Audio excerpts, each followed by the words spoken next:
मजबूत प्रत्याशी होने पर ही सहयोगी दलों को सीटें देगी सपा, कांग्रेस की बात मानने को तैयार नहीं।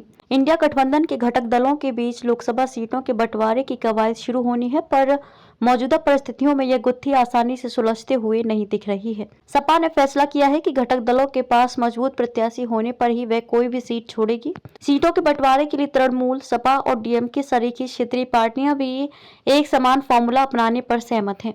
कांग्रेस अध्यक्ष मल्लिकार्जुन खड़गे ने 6 दिसंबर को इंडिया के प्रमुख 15 घटक दलों के नेताओं की बैठक बुलाई थी, लेकिन तृणमूल कांग्रेस की नेता ममता बनर्जी, सपा अध्यक्ष अखिलेश यादव, डीएमके नेता एमके स्टालिन, जदयू नेता नीतीश कुमार और झामुमो के नेता हेमंत सोरेन ने बैठक में भाग लेने से मना कर दिया। लेकिन लोकसभा व राज्यसभा में विपक्ष के दलीय नेताओं को दिल्ली में खड़गे के आवास पर डिनर के लिए आमंत्रित किया गया है। इंडिया गठबंधन के सूत्रों के मुताबिक डिनर के जरिए मध्य प्रदेश चुनाव के चलते पैदा हुई खटास को दूर करने की कोशिशें होंगी। अगली बैठक के लिए संभावित तारीखों पर विचार भी किया जाएगा।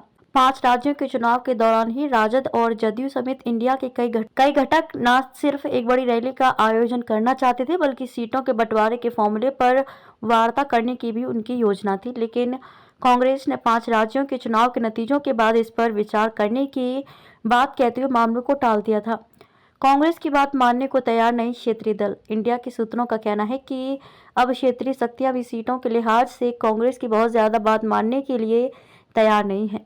सपा पहले ही कांग्रेस से कह चुकी है कि यूपी में वो जो सीटें चाहती है उन पर किस नेता को लड़ाएगी, पहले ये बताए। सपा के रणनीतिकारों का कहना है कि लोकसभा चुनाव में कोई भी प्रत्याशी तभी लड़ाई में आता है जब उनके पास कम से कम 150 से 2 लाख बुनियादी वोटों का इंतजाम हो।